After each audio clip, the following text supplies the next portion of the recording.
Those pesky things called emotions. I know you know what I'm talking about. A lot of us, some of us, avoid them by all means, and some of us embrace them, and some of us over embrace them. Today I just wanted to share a little bit about emotions and what we can do with them. So welcome everyone, I'm Katama, and you're here with me on my channel Finding Grace. Just a place where we can discuss emotional health, which is really important today, guys. Get your emotional health in order and you will see things change and improve in your life for the better. So emotions. All of us experience the gamut of emotions, but most of us neglect the gamut of emotions. Most of us want to say, in a moment where we're feeling frustrated or angry, no, we're not frustrated or angry. Because there's a stigma with emotions. There's this thing where we look down upon people who experience the emotions. And actually, I want to tell you that emotions are actually good and they serve us if we would listen to them. The only problem with emotions is that we have not been taught that emotions are good. We've actually been taught that our emotions are really bad and we should squish them and squash them and avoid them and not talk about them. And unfortunately, that's not real life. If you are a highly emotional person, like I am, I want to give you freedom to experience emotions. And if you are someone who's been taught to squash down what you feel, I want to just give you the freedom today.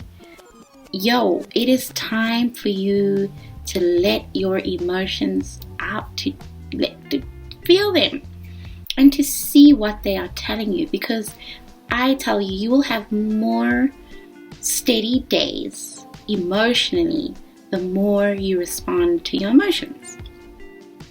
This is just basically because our emotions are indicators. They are telling us something is either really, really good and exciting, or they're telling us something's bad or something's out of whack, and we need to pay attention to these stimuli. Like, our emotions are like the receptors in our hands. If you put your hand on a hot plate, your hand is going to tell you remove that hand, or your receptors are going to tell you to remove that hand from the hot plate before your hand burns and you do severe damage to it. Likewise, your hand, if you put it in a freezing cold bucket of ice, it's going to tell you when it's reached its point of its breaking point, and you need to remove your hand out of the ice, otherwise you can get frostbite and that hand can die. So similarly, our emotions are just like that. They are telling us that, hey, you've got to address this within you before something severe happens.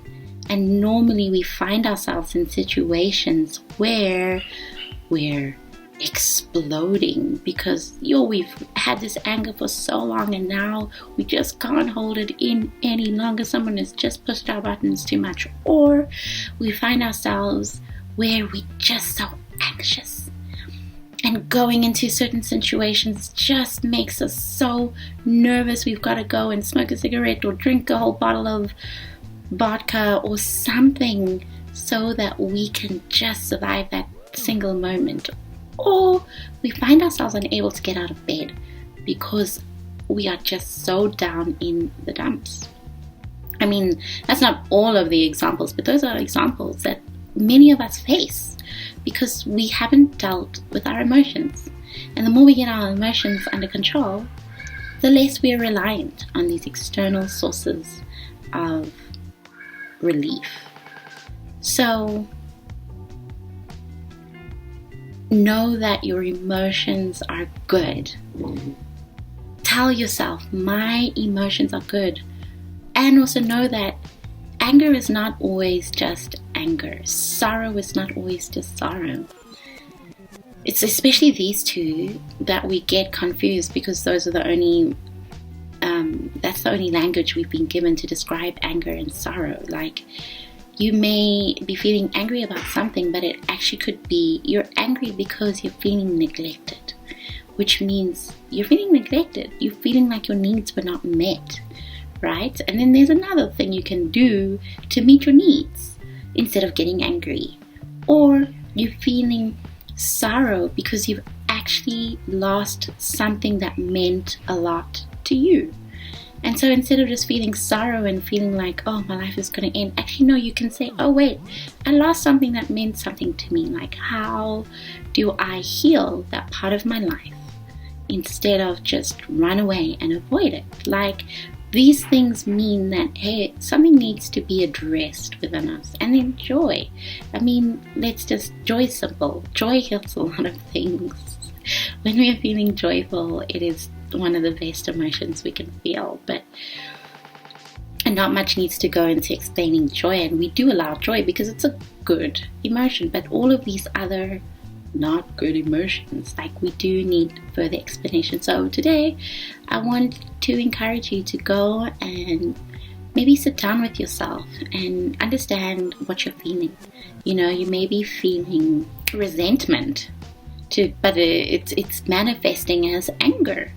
So now understand, why do I feel resentment? What is it that has been happening that causes me to feel resentment?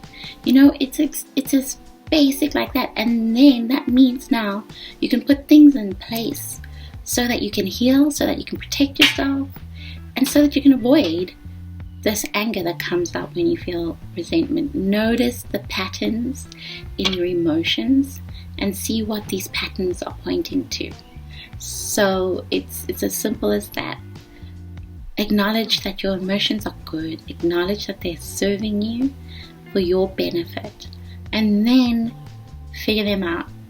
And allow people in, those who are willing to be your sounding board. Like, hey, I'm feeling X. Can you help me understand why? Can you help me get to the bottom of this? And you'll see, like, life will get easier. These emotions won't come up as much because now you've dealt with the root. So I want to know today, if you would let me in, what were you taught about emotions growing up? I'd love to know. Thank you so much for joining me today, and I'll see you next time.